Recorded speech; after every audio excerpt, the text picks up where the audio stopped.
요한복음 10장 29절입니다. 네, 다 찾으셨죠? 그럼 우리가 한 목소리로 읽도록 하겠습니다. 시작. 그러나 그가 자기를 의롭게 만들려고 예수님께 이르되 그러면 내 이웃이 누구니까 하니, 내 이웃이 누구니까, 이렇게 예수님을 시험하려고 율법사가 이렇게 질문을 한 겁니다. 거기에 대한 답변으로 주님께서는 선한 사마리아 사람에 대한 비유를 하셨죠. 네, 오늘 선한 사마리아 사람에 대한 그 비유의 말씀을 전하도록 하겠습니다. 내가 누구니까? 기도하겠습니다. 전능하시고 위대하신 아버지 하나님, 주님의 풍성하신 그 은혜와 한 해 동안 저희를 돌보시고 지키신 주님께 감사를 드립니다. 아버지 하나님, 험난하고 광야와 같은 세상에서 우리에게 단물을 주시고 만나를 주시며 주께서 언제나 저희들을 입히신 주님께 감사를 드립니다. 지난 한 해 동안을 돌아봤을 때 오직 살아계신 하나님께서 나를 인도하지 않으셨다면 내가 어떻게 살았을까 하는 것들을 다시 한번 뒤돌아보고 또 주님께 감사드리는 그러한 한 해였음을 주님 앞에 고백을 드립니다.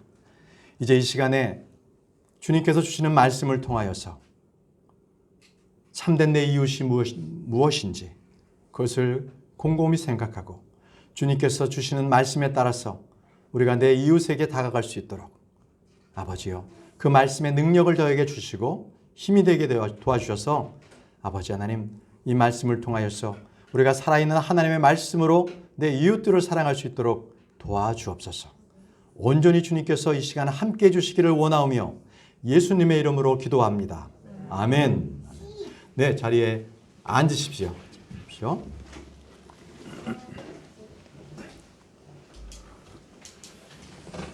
네, 선한 사마리아 사람의 비유.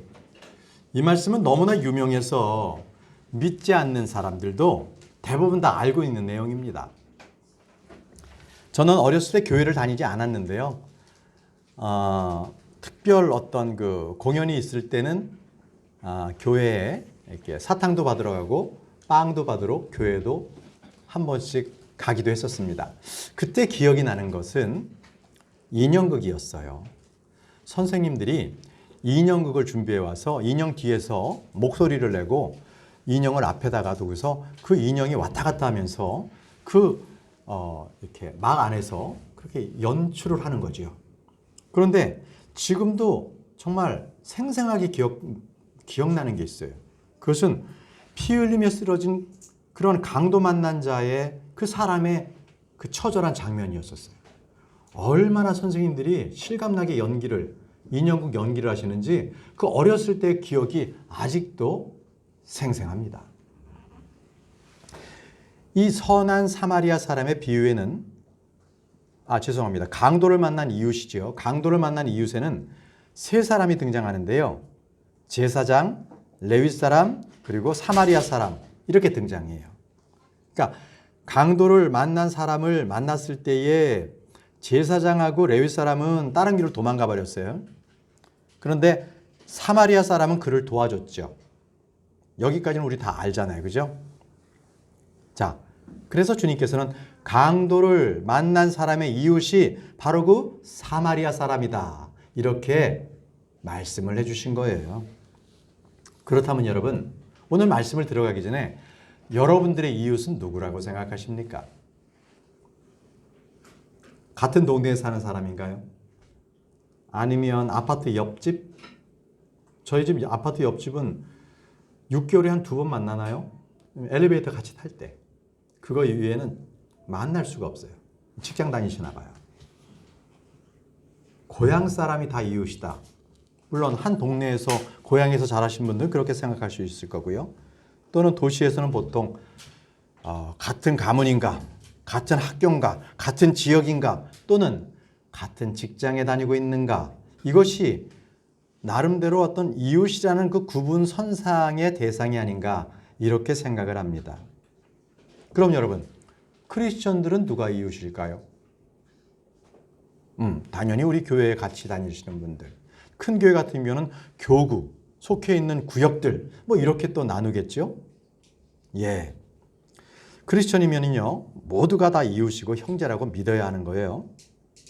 왜냐하면 그리스도 안에서 모두가 다 형제요, 지체이기 때문에 그렇습니다. 성도들은요, 하나님을 사랑해야 할 뿐만이 아니라 이웃을 사랑하라는 명령을 우리는 받았습니다. 제가 10계명을 봤더니요, 1번부터 4번까지는 하나님과의 관계의 계명이에요. 5번째는 부모에게 순종하라는 계명이고요. 6번째부터 10번째까지가 내 이웃에 관한 계명이더라고요. 그 10계명 중에 6번째에서부터 10번째까지가, 그 중에서 9번째는요, 분명하게 이렇게 말씀하세요. 너는 내 이웃을 대적하여 거짓 증언하지 마라. 거짓 증언하지 마라. 이웃에게 해를 끼치지 말라라는 것입니다. 자, 율법에 많은 규율이 있고 절기가 있지만 그 율법 중에서 중요한 두 번째 큰 계명이 뭐냐면요, 이웃사랑입니다. 이웃사랑. 이웃사랑으로 결론이 나요. 그래서 로마서 13장 10절 말씀에 사랑은 자기 이웃에게 해를 끼치지 아니하나니 그러므로 사랑은 율법의 완성이니라. 율법의 완성이 이웃사랑이 있다고 말씀을 하세요. 우리는 이웃에게 거짓말을 하지 말아야 하고요, 이웃을 속여서도 안 됩니다. 이웃 거를 빼앗아 강탈해도 안 됩니다. 왜냐하면 사람의 마음은요, 누구나 다, 저나 여러분들 다 똑같아요. 이기심이 있습니다. 내 걸로 취하고 싶은 거예요. 내가 없으면 저것도 빼앗고 싶은 게 사람의 마음입니다. 그러나 크리스천은 그래서는 안 됩니다. 언제나 우리에게는 신성한 성품, 하나님의 성품을 우리가 가지고 있기 때문에 우리는 결코 이웃에게 해를 끼쳐서는 안 됩니다. 우리 주님께서는 우리에게 이웃에 대한 명령을 주셨습니다. 자기 이웃을 은밀히 치는 자는 저주를 받는다고 말씀하셨습니다. 시편 한번 보시죠. 시편 15편 3절 말씀을 보세요. 시편 15편 3절.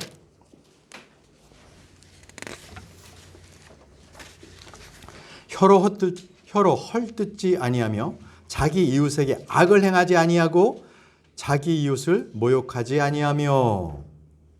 자, 이런 사람들이 어떤 사람이 1절에 보시면요, 주여 누가 주의 장막에 머무리까? 누가 주의 거룩한 산에 거하리까? 주님의 장막, 주님의 산에 거하는 자들은 이웃에게 해를 끼친다, 안 끼친다? 안 끼치는 자들인 거예요. 주님과 함께 있는 자들은 이웃에게 해를 끼치지 않습니다.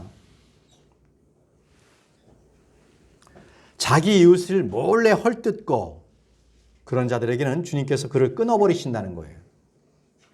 시편 101편 5절 말씀에 누구든지 자기 이웃을 몰래 헐뜯는 자는 내가 끊을 것이요, 거만한 눈빛과 교만한 마음을 지닌 자는 내가 용납하지 아니하리라.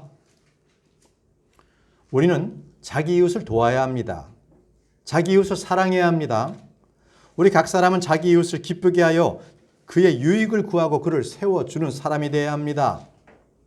그래서 모든 율법은 내 이웃을 내 자신과 같이 사랑하라 하는 이 한 말씀 안에 다 들어 있습니다. 그래서 갈라디아서 5장 14절 말씀에 온 율법은 이것 즉 너는 내 이웃을 내 자신과 같이 사랑하라, 이 하신 한 말씀 안에 성취되었느니라, 이렇게 말씀하십니다. 그렇다고 우리 크리스천들은 율법주의자들은 아닙니다. 오늘 오전에 성경 공부 배웠죠? 우리 율법주의자들 아니에요. 율법 폐기론자들도 아니고요. 도리어 우리는 율법의 완성자들입니다. 완성자. 뭘로? 사랑을 함으로써. 사랑함으로써 우리는 완성자들입니다. 그래서 우리는 왕가의 법을 취해야 되는 거예요.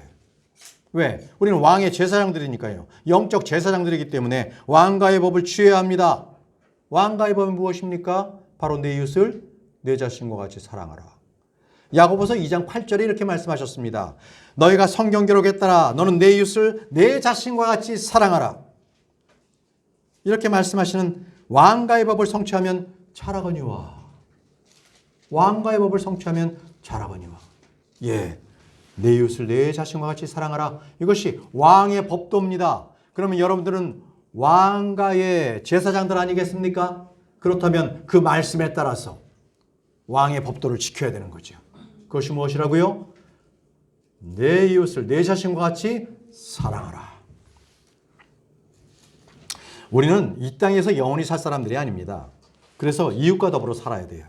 그래서 주님께서 십계명 중에서 6번부터 10번까지가 이웃에 대한 것을 계속적으로 말씀하고 있는 것입니다. 우리는 이웃을 사랑하고 믿음으로 교제하며 살아야 합니다. 우리는 믿음으로 형제요 서로 지체입니다.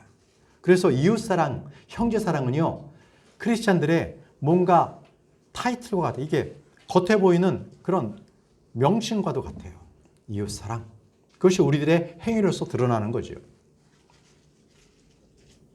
자, 하나님께서 태어난 사람은요, 하나님에게서 태어난 사람, 그 사람들도 또 사랑하게 돼 있어요. 그러니까 나만 거듭났다는 것이 아니라 거듭난 자를 또한 사랑하게 되어 있다는 겁니다. 요한일서 5장 1절 말씀에 누구든지 예수님께서 그리스도임을 믿는 자는 하나님에게서 태어났으며 낳으신 그분을 사랑하는 자마다 그분에게서 난 자도 사랑하느니라. 거봐요.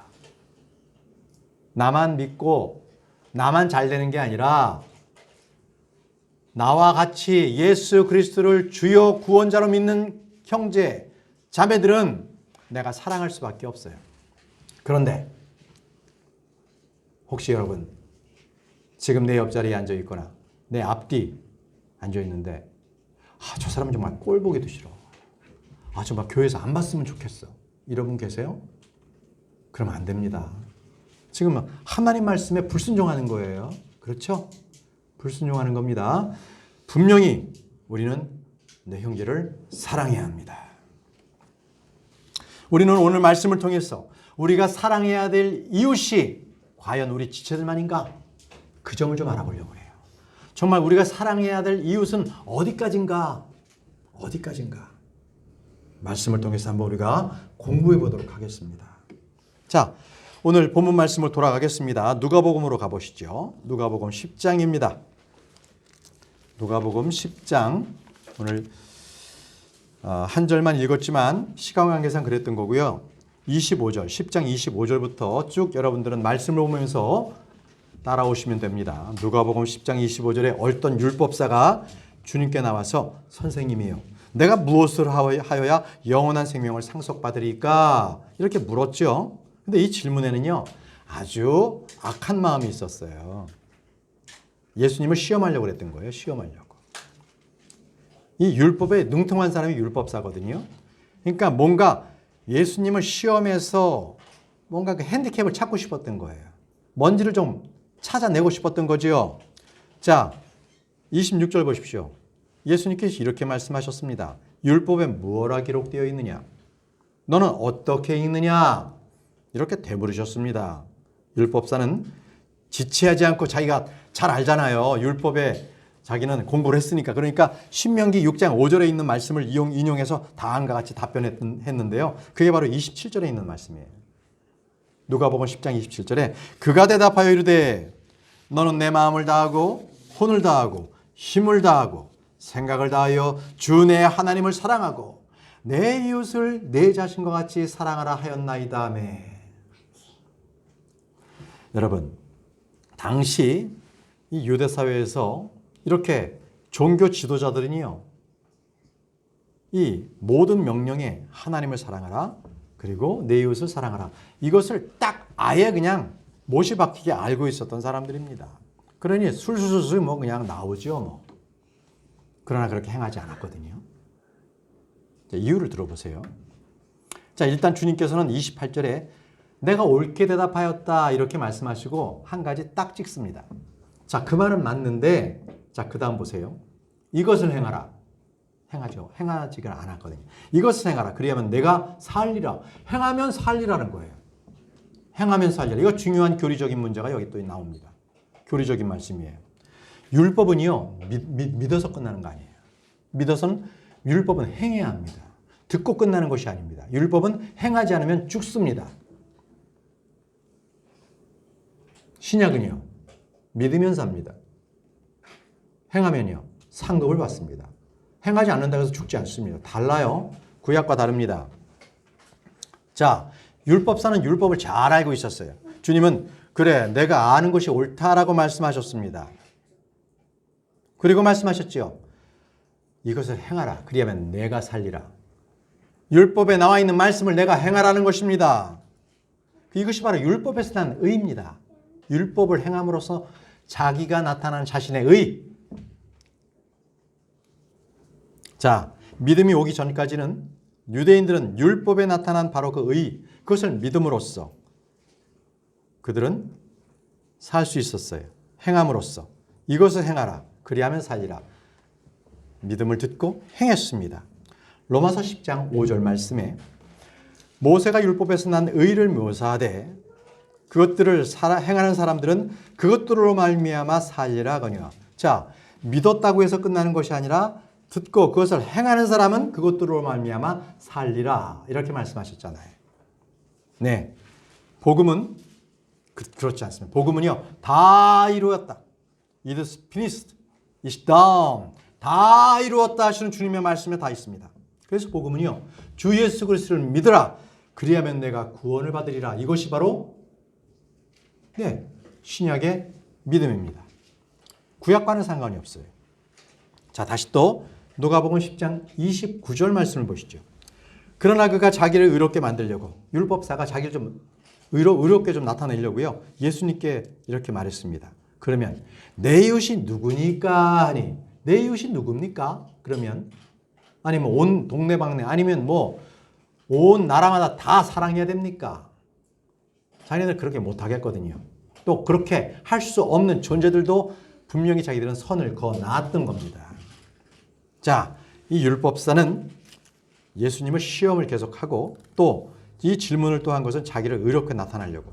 내 이웃을 한번 가르쳐 줘 보시죠. 그러면 이렇게 된 겁니다. 자, 자기 형제를 사랑하는 자는 빛 가운데 거합니다. 그렇죠? 이 성경 말씀 요한일서 2장 10절에 나와요. 또 자기 형제를 사랑하지 아니한 자는 하나님께 속하지 않습니다. 요한일서 3장 10절에 나와요. 자기 형제를 사랑함으로 우리는 사망에서 생명으로 옮겨갔습니다. 요한일서 3장 14절에 나옵니다. 자, 주님께서 우리를 위해서 자신의 생명을 내어 놓으셨지요. 그래서 우리는 새 생명을 받지 않았습니까? 그러면 우리도 내 형제를 위해서 내 생명을 내어 놓아야 합니다. 내 생명을 내어 놓는 사람들이 되어야 합니다. 성경은 말하기를 자기 형제를 사랑하지 아니하는 자가 어찌 보이지 아니하는 하나님을 사랑하리요, 이렇게 말씀하셨습니다. 그렇기 때문에 내가 하나님을 사랑합니다 하는 것과 내가 이웃을 사랑합니다, 이게 두 개는요, 뗄래야 뗄 수 없는 불가분의 관계입니다. 내가 하나님을 사랑하면 당연히 이웃도 사랑하게 됩니다. 근데 내가 하나님은 사랑하지만 내가 저 사람은 싫어요. 저 사람은 꼴 보기 싫어요. 이건 하나님을 사랑한다, 안 사랑한다? 안 사랑한 거예요. 사랑하지 않고 그냥 사랑하는 척만 하는 거예요. 네, 척만 하는 거예요. 하나님은 그 사랑을 받지도 않으시고 거짓 사랑입니다. 자, 율법사는 주님께 이것을 행하라는 명령을 받고서 그러면 내 이웃이 누구니까? 라고 질문했습니다. 이것은 레위기 19장 18절에 내 이웃을 내 자신과 같이 사랑하라 이렇게 했는데, 이 계명을 지키기 위해서 이들은 이웃이 누구인가? 이것에 대한 규명, 범위 규정이 필요했어요. 누구나 다 할 수는 없다. 그리고 적들도 사랑할 수는 없지 않습니까? 원수를 사랑할 수는 없지 않습니까? 이렇게 하기 위해서 자기들의 이웃에 대한 규명을 한 거예요. 어디까지 할까요? 자, 그 당시에 유대인들은요, 자기의 이웃을 분명하게 규정해 놨어요. 그럼 자기들의 동족 이스라엘은 자기 이웃이에요. 아주 이스라엘 사람들이 자기 동족을 사랑하는 것은 예나 지금이나 똑같아요. 지금 유대인들은 전 세계에 흩어져 살고 있잖아요. 그 유대인들은요, 얼마나 자기들끼리 모임이 아주 단결력이 강한지 모릅니다. 예. 아주 굉장히 강해요. 그래서 자기 이웃들을 철저하게 사랑합니다. 그래서 여러분, 우리 지난주에도 우리가 말씀을 봤는데 이 수가라는 도시, 사마리아 도시에 들어갔을 때 주님께서 사마리아 여인에게 물을 달라고 하셨잖아요. 그러니까 그 여인이 깜짝 놀라는 거예요. 아니 마실 물을 달라 하니까 여인이 어떻게 얘기했냐면 요한복음 4장 9절에 그때 사마리아 여자가 그분께 이르되 당신은 유대이면서 어찌 사마리아 여자인 내게 마실 물을 달라 하시나이까. 이거는 적대적인 관계, 원수의 관계인데 아니 개만도 못한 취급을 당하는 우리 사마리아인에게 어떻게 유대인이면서 마실 물을 달라 하십니까? 상종도 하지 않지 않습니까? 이렇게 지금 반문한 거거든요. 그게 요한복음 4장 9절 말씀이에요. 예. 여기에는요, 역사적 배경의 지식이 필요합니다. 이 사마리아는 북이스라엘의 수도였습니다. 남유다는요, 예루살렘이었고요. 그러니까 지금의 남북 관계로 보시면 돼요. 평양과 서울. 적대적인 관계였어요. 딱 분리가 돼가지고. 자, 그렇기 때문에 그들은 아주 이 갈등이 심했고 감정도 심했어요. 그래서 나중에 포로돼서 돌아왔을 때는 아예 상종도 안 했습니다. 아예 쳐다보지도 않았어요. 그런 관계거든요. 그게 바로 유대인들과 사마리아인들과의 관계예요. 자, 이제 이 정도 드시고, 자, 30절 보시죠. 누가복음 10장 30절 말씀에 예수님께서 대답하여 이르시되 어떤 사람이 예루살렘에서 여리고로 내려가다가 강도들을 만나매 그들이 그의 옷을 벗기고 그에게 상처를 입혀 그를 반쯤 죽이고 떠나느니라. 강도가 어떤 사람을 반쯤 죽이고 강도짓하고 떠났어요. 그런데 이것은 그 당시에는 아주 자주 있는 일이었습니다. 치안 상태가 좋지 않았기 때문에 그렇습니다. 특히 예루살렘에서 여리고로 내려가는 길은요, 피해 통로라고 불렀습니다. 그만큼 강도들이 늘 거기에 이게 출몰하는 지역이었어요. 그렇기 때문에 강도 만났다는 게 이상한 일이 아닐 정도였습니다. 31절 보십시오. 누가 나타났습니까? 그 강도 만난 사람에게. 마침 어떤 제사장이 그 길로 내려오다가 그를 보고는 다른 쪽으로 지나가고 강도 만난 사람을 받고 그 길로 안 가고요. 얼른 피해서 다른 길로 냅다 가버렸어요.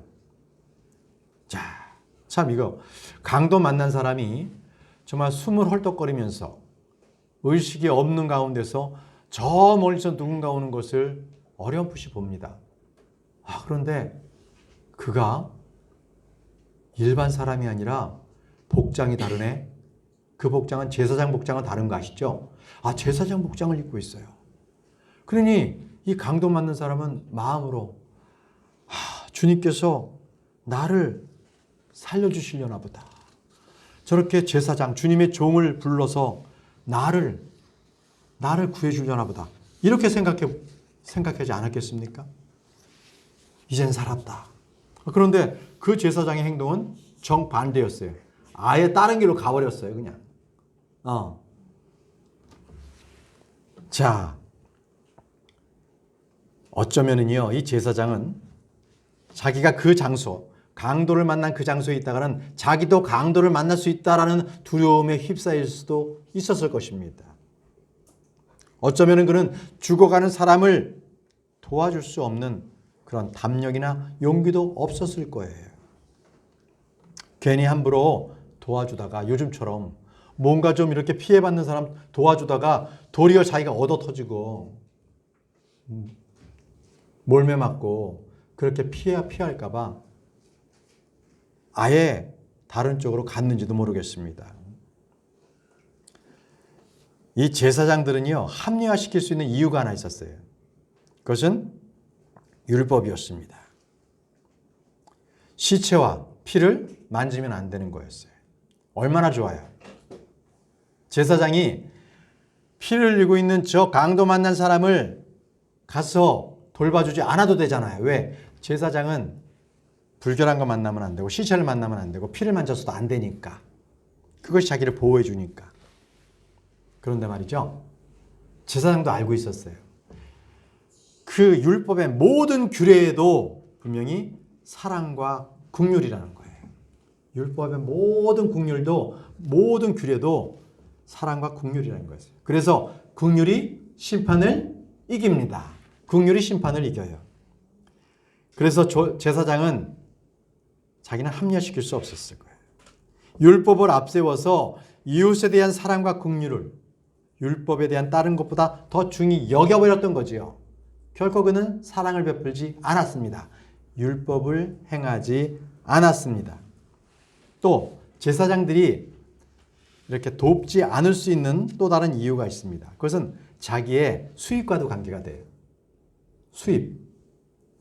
제사장이 성전에 있을 때에 자기가 순번제로 해서 이렇게 12체계로 돌잖아요. 자기 체계가 이제 순서가 됐어요. 그때 드리는 11조는 바로 제사장들의 생활비였습니다. 그때 자기가 이 제사장으로 있을 때에 들어오는 11조는 그건 내 생활비야. 그리고 흔드는 헌물 있죠. 이게 일반 요제라고 하잖아요. 흔드는 헌물은 그 제사장과 그 가족들의 몫이었습니다. 그런데 만약에 이 제사장이 피를 만졌어. 그래서 자기 제사장 순서가 됐는데 성전에서 일을 못하게 됐네. 더럽혀졌으니까. 그러면 그 기간에 11조하고 흔들어 올리는 헌물에 대한 것은 못 받죠. 내 수입이 없어지죠. 안 하는 거죠, 뭐. 근데 미쳤다고 저 사람들 도와? 내 수입이 없어지는데. 자, 이런 합리화가 있었던 거예요. 딱 자기 마음에. 그런데 이게요, 제사장에만 있겠습니까? 저와 여러분들에게 똑같이도 있습니다. 그래서 누구라도 제사장처럼 나에게 이익에 반한다 그러면 안 합니다. 그리고 누군가가 죄를 지어서 저 사람이 잘 된다 그러면 나도 죄의 힘에 이끌려서 쫓아가서 같이 해요. 그리고 핑계합니다. 저 사람도 했잖아요. 저 사람이 앞사람이 불법 유턴했어. 나도 했어. 근데 나만 걸렸어. 그러면 경찰관에게 저 사람도 했는데 왜 저 사람은 안 잡고 나만 잡느냐. 이렇게 항의하잖아요. 네, 사람의 본성입니다. 그래서 이 죄 짓는 사람들의 보통 보면요. 이게 자기의 논리를 탁 세워놔요. 그래서 이거 내가 걸리면 이런 핑계를 대야 되겠다. 이걸 하면서 죄를 짓습니다.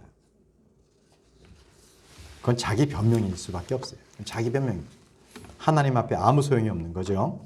자, 32절 보시죠. 자, 이번에는 레위 사람이 나왔습니다. 또 이와 같이 한 레위 사람도 그가 그곳에 있을 때에 와서 그를 바라보고는 다른 쪽으로 지나가되. 아니, 제사장은 그렇다 쳐. 레위 사람도 그냥 다른 길로 가버리네요. 그 당시에 제사장과 레위 사람은 한 짝이었어요. 그들은 함께 했습니다. 그렇기 때문에 레위인들은 제사장의 직무를 보조했거든요. 당시 레위인들은 희생제물을 준비해 주는 일을 했어요. 희생제물, 피를 낸다 이런 거 동물들 할 때 제사장 레위 사람들이 했습니다. 그리고 찬양도 부를 때 레위 사람들이 찬양했습니다. 성전에서 11조로 걷어들이고 성전을 갖다가 이렇게 깨끗하게 정비하는 거,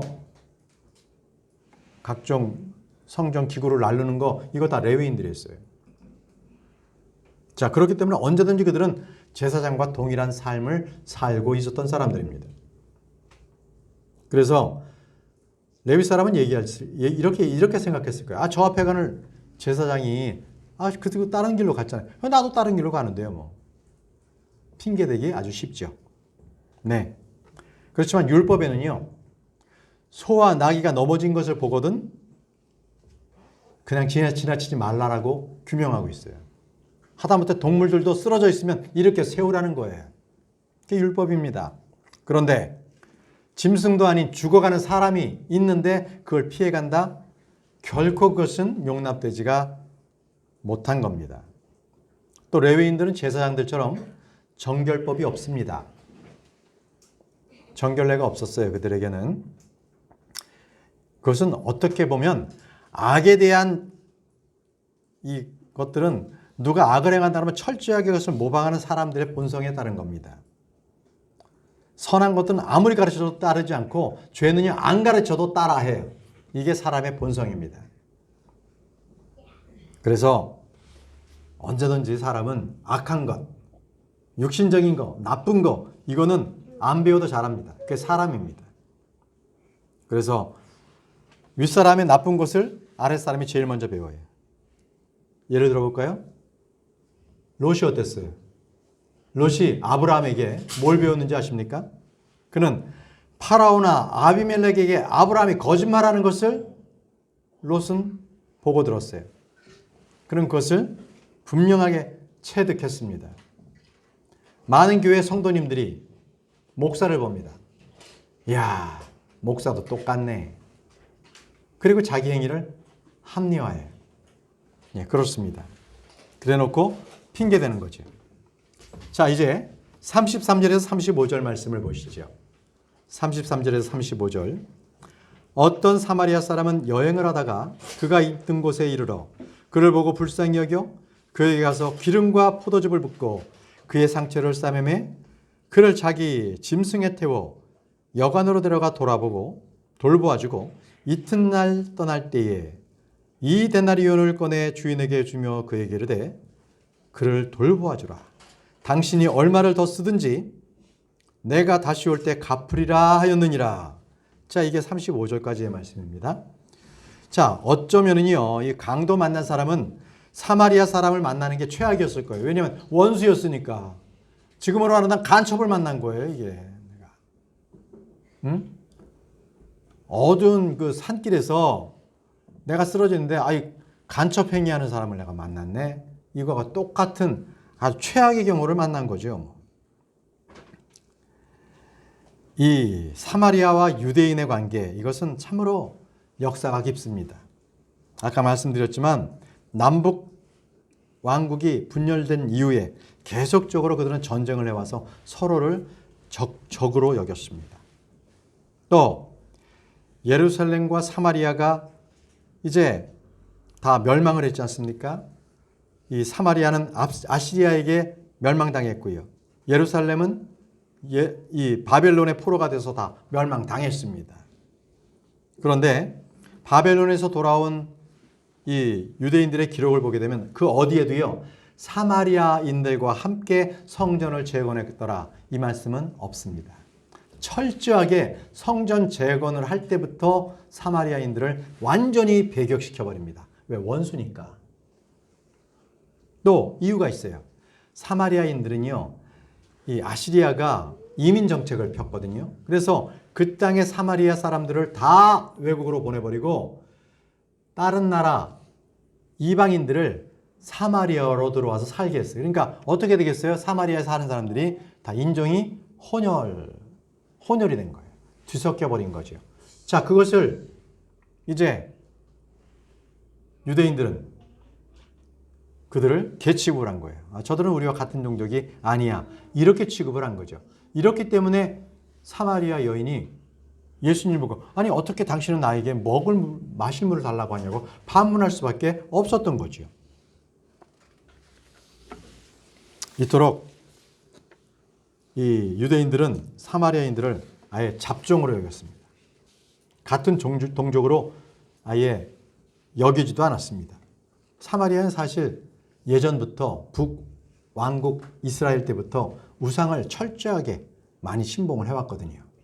그러니 참으로 그들에게는 이방인이라는 것이 꼬리표가 항상 붙어있을 수밖에 없었어요. 그렇지만 우리 주님께서는요 이 사마리아 사람들에 대해서 좋은 예를 3번이나 들으셨습니다. 네. 주님은 결코 사마리아 사람들이 악하다, 그 지역에 살기 때문에 악하다, 결코 그렇지 않습니다.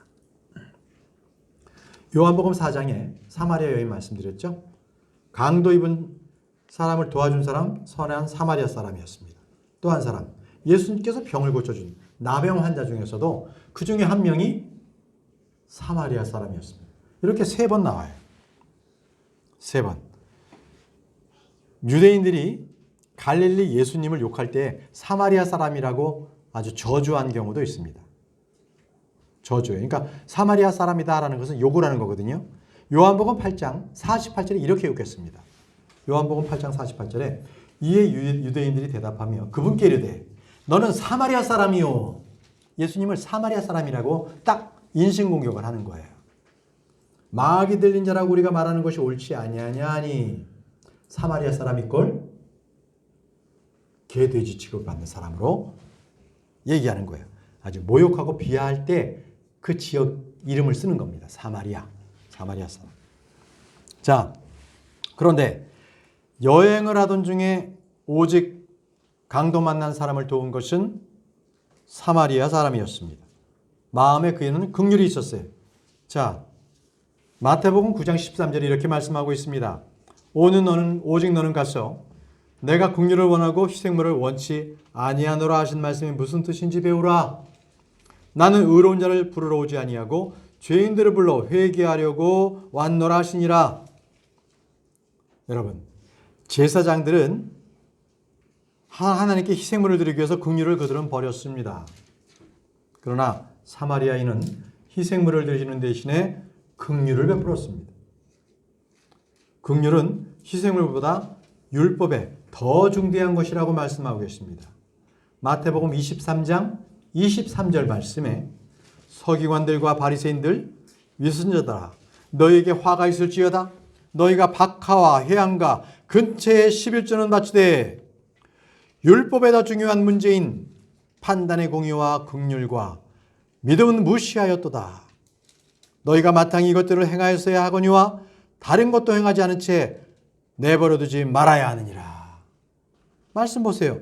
율법에 더 중대한 문제인 판단의 공의와 긍휼과 믿음은 무시하였도다.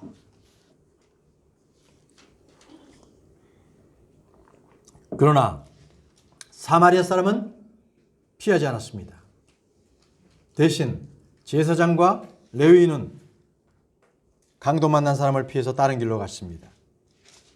그들은 자신에게 도리어 위험이 닥칠까 봐 손해를 볼까 봐 했던 것이죠. 어쩌면 강도와 한패거리일지도 모르겠다. 그래서 저렇게 누워있고 피 흘려 있으면 가서 인정을 베풀려고 하면 강도들이 우르르 나와가지고 자기도 저렇게 미끼에 걸릴 수도 있겠다. 이렇게 생각할 수도 있겠죠. 자, 그러면 제사장과 레위인들은 뭘 봅니까? 만일 이 사람을 도우려고 멈추면 내가 어떤 일이 생길까라고 생각했어요. 자, 생각하세요. 잘 보십시오. 레위인과 제사장은 저 사람을 도와다 나에게 어떤 일이 닥치지? 나를 본 거예요. 나를. 그럼 사마리아 사람은요? 사마리아 사람은 어떤 거예요? 아니 저 사람이 저렇게 누워있고 피 흘려 있으면 저 사람 내가 그냥 지나가면 어떻게 되지? 내가 아니라 누굴 봤어요? 저 사람을 봤어요. 자, 이웃에 대한 관점이 이겁니다.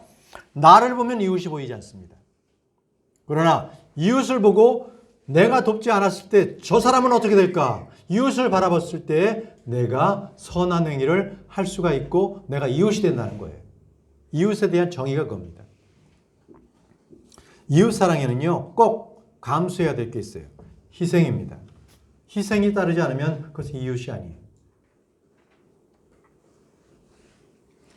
자, 이 사마리아 사람이 만약에 강도 만난 사람을 자기 나귀에 태워서 또 그를 기름과 포도즙을 그에게 부어서 상처를 싸매고 하는 일들은 다 자기 돈이 드는 거잖아요. 누구에게 무슨 보험 청구를 할 수도 없는 거잖아요. 희생이 따른 겁니다. 그렇죠? 또 말씀을 보니까 여행을 하던 그 사람은 자기가 돌아올 때까지 이틀 동안 거기 묵었어요. 이틀이 지난 뒤에 얘기한 거니까. 이 데나리온을 준 것도 여관 주인에게 준 것도 이틀 후에 줬어요. 그러니까 이틀 동안 병자를 돌봤던 거죠. 그리고 다시 돌아올 때 돈이 더 들어가 있으면 그 치료비를 자기가 감당하겠다. 자기 희생을 얘기한 겁니다. 이웃 사랑에게는, 이웃에게는 이토록 희생을 베풀어야 합니다. 그래서 율법사는 자기에게 유리한 대로 이웃을 규명하려고 했어요.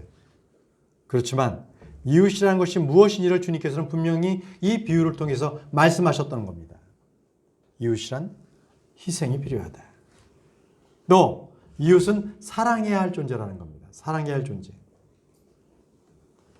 이웃이라는 것이 우리 서두에 말씀드린 것처럼 내 주변에 있는 사람, 같은 교회, 같은 직장, 이게 나의 이웃이다. 아니라는 거예요. 아니라는 거예요. 자, 이웃에 대한 정의를 말씀드릴게요. 이웃이란 나의 도움이 필요한 사람이 내 이웃입니다. 뭐라고요? 나의 도움이 필요한 사람이 내 이웃입니다. 율법사들이나 유대인들은 이웃이라는 그 규정안을 법을 세웠어요. 그 규정을 해서 딱 요 벽을 딱 세운 거예요. 그래서 요 사람들만 내 이웃. 제사장이라는 것은 그런 사람들은 나는 정결례를 지켜야 돼. 이런 벽이 있었던 거죠. 레위인은요. 저기 가면 나도 죽을지 몰라. 그런 공포와 위험의 벽이 있었습니다. 그러면 사마리아 사람에게 그게 없었겠습니까? 당연히 그도 있었어요. 유대인들로부터 받는 모멸감, 적대감. 왜 그런 벽이 없었겠습니까? 그럼에도 불구하고 그는 사랑을 행했습니다. 그렇다면 성도 여러분, 여러분들에게는 어떤 벽이 있습니까? 교파 간의 벽이 있습니까? 아니면 같은 교회 내 형제 자매인데도 형제 자매들 간의 벽이 있습니까? 여러분, 혹시라도 여러분들 가운데서 그러한 벽이 있다면 예수 그리스도를 바라보십시오.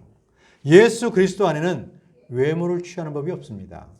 주님께서는 학벌도 보지 않습니다. 건강이나 그의 능력도 보지 않습니다. 그의 재산도 보지 않습니다. 여러분, 여러분들이 넘어야 될 벽이 있다면 예수 그리스도를 바라보시기 바랍니다. 자, 누가복음 10장으로 돌아가겠습니다. 누가복음 10장 36절입니다. 이제 너는 이 세 사람 중에 누가 강도 만난 자의 이웃이라고 생각하느냐 하시니, 누가 강도 만난 자의 이웃이냐? 누굽니까?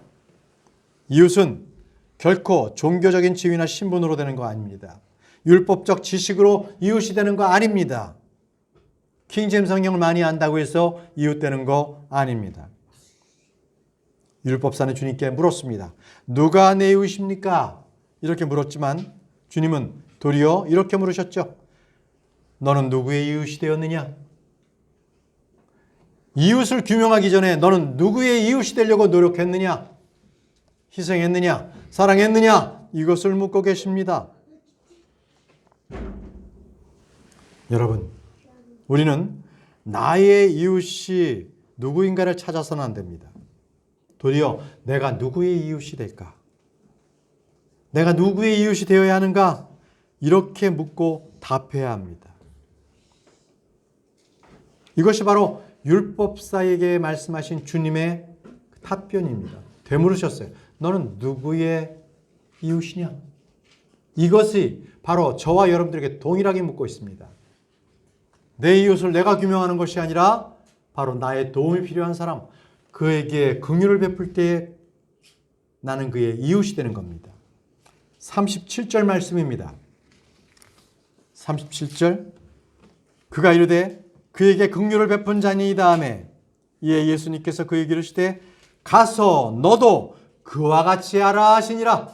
가서 너도 그와 같이 하라. 긍휼을 베풀라는 것입니다. 이웃이란 긍휼을 베푸는 자입니다. 우리는 누가 나의 이웃인가를 규명하는 자들이 아니라 누군가의 이웃이 되어야만 합니다. 어떻게 해요? 긍휼을 베풀어야 합니다. 주님께서는 가서 너도 그와 같이 하라고 말씀하셨습니다. 먼저 이웃이 되라는 것입니다. 내가 먼저 이웃이 되려고 노력해라. 이것이 주님께서 말씀하신 율법의 성취입니다. 로마서 13장 9절 말씀에 너는 간음하지 말라, 너는 살인하지 말라, 너는 도둑질하지 말라, 너는 거짓 증언하지 말라, 너는 탐내지 말라 한 것과 어떤 다른 명령이 있을지라도 그것은 너는 내 이웃을 내 자신과 같이 사랑하라 하신 이 말씀 안에 간략하게 들어있느니라.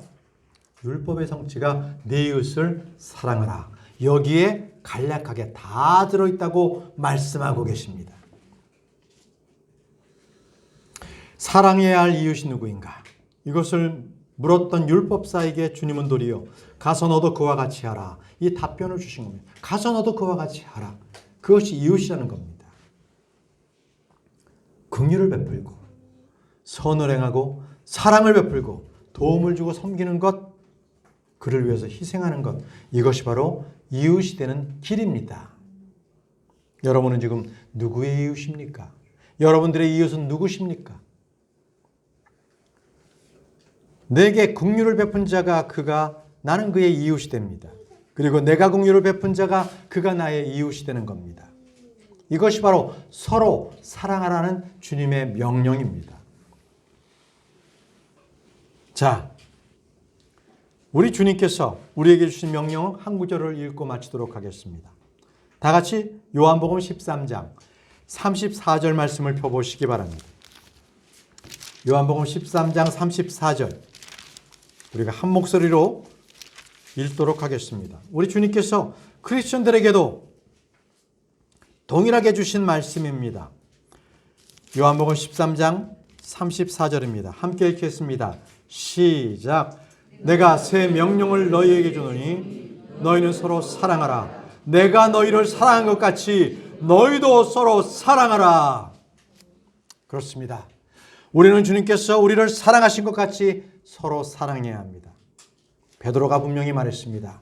베드로전서 1장 22절에 형제들을 순수한 마음으로 뜨겁게 사랑하라.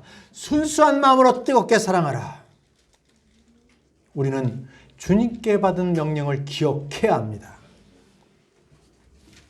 주님은 사마리아 사람의 비유를 통해서 우리가 어떻게 주의 명령을 행하며 율법을 성취할 수 있는지를 말씀해 주셨습니다. 이제 남는 것은 무엇입니까? 이제 여러분들은 말씀을 들었습니다. 그렇다면 이제부터 그 말씀에 순종하는 것, 그 하나 남았습니다. 순종하는 길이 남았습니다. 누가 내 이웃이니까? 라고 하신 그 질문에 대해서 주님께서는 너도 그와 같이 하라. 가서 긍휼을 베풀라고 말씀하셨습니다. 여러분, 오늘 이 말씀을 통해서 그동안 내가 용서하지 못했거나 또는 무관심했던 그 사람들이 다 나의 이웃입니다. 여러분, 이 시간 이후에 그분들을 찾아가십시오. 긍휼을 베푸십시오. 그래서 주님께서 명령하시는 것들을 분명히 순종하는 저와 여러분들이 되길 바랍니다. 기도하겠습니다. 전능하시고 위대하신 아버지 하나님 은혜를 감사합니다. 오늘 말씀을 통하여서 이웃에게 긍휼을 베푸는 저희 모두가 될 수 있도록 인도해 주옵소서. 하나님의 말씀을 듣고 그치는 것이 아니라 그것을 행함으로써 주의 명령을 분명하게 드러내 볼 수 있는 저희 모두가 될 수 있도록 아버지 하나님 인도해 주셔서 이제 올 한 해를 지내면서 내 마음에 섭섭했던 사람, 마음에 응어리가 됐던 사람을 찾아가 내 이웃으로 만드는 귀한 은혜의 시간들이 될 수 있도록 이 한 주간을 인도해 주옵소서. 예수님의 이름으로 기도합니다. 아멘. 우리 찬송가 하겠습니다. 찬송가 602장 찬양하겠습니다. 내 평생